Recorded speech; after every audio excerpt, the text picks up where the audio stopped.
এশার নামাজের পরে সূরা ইখলাস 41 বার পরে পানিতে ফু দিয়ে খেলে কি হয়, এটা অনেকেই জানে না। সূরা ইখলাসের অনেক ফজিলত রয়েছে। পবিত্র কোরআনুল কারীমের ছোট্ট একটি সূরা হচ্ছে সূরা ইখলাস, তবে এর ফজিলত কিন্তু অনেক বেশি। সূরা ইখলাস পারে না এমন কোনো মুসলমান নাই। আমরা ছোট্টবেলায় নামাজ পড়েছি ইমাম সাহেবের পিছনে, নামাজ পড়েছি ইমাম সাহেব পড়েছেন, এটা শুনতে শুনতে অনেকের সূরা ইখলাস মুখস্থ আছে। সুতরাং সূরা ইখলাসের ভিতরে অনেক ফজিলত আছে। নবীজি সাল্লাল্লাহু আলাইহি সাল্লাম জানিয়ে দিয়েছেন, যে ব্যক্তি সূরা ইখলাস একবার পড়বে, কোরআন শরীফের 10 পারা পড়লে যে সওয়াব হয়, সেই সওয়াব তার আমলনামায় আল্লাহ তাআলা দিয়ে দিবেন।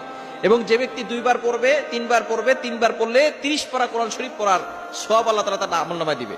এবং যে ব্যক্তি 10 বার পড়বে, আল্লাহ পাক রব্বুল আলামিন তার জন্য জান্নাতে একটা প্রাসাদ নির্মাণ করে দিবেন। সুতরাং এই সূরা ইখলাসের ফজিলত অনেক বেশি। নবীজি সাল্লাল্লাহু আলাইহি ওয়াসাল্লাম একবার এক সাহাবীকে তিনি নেতা বানিয়ে পাঠিয়েছেন, তিনি নামাজ পড়াতেন, প্রত্যেক নামাজেই তিনি সূরা ইখলাস পড়তেন। তো সাহাবাকেরা অভিযোগ করেছেন, ইয়া রাসূলুল্লাহ, ইয়া হাবিবাল্লাহ, সে প্রত্যেক নামাজেই সূরা ইখলাস তার থাকবেই। নবী সাল্লাল্লাহু আলাইহি ওয়াসাল্লাম জিজ্ঞেস করেছেন, কেন সে সূরা ইখলাস পড়ে? তখন সেই সাহাবী বলেছেন যে, আমি সূরা ইখলাসকে পছন্দ করি, সূরা ইখলাসকে ভালোবাসি, এই জন্য পড়ি। নবীজি সাল্লাল্লাহু আলাইহি ওয়াসাল্লাম বলেছেন, এই ভালোবাসা, সূরা ইখলাসের প্রতি ভালোবাসা তাকে জান্নাত পর্যন্ত পৌঁছে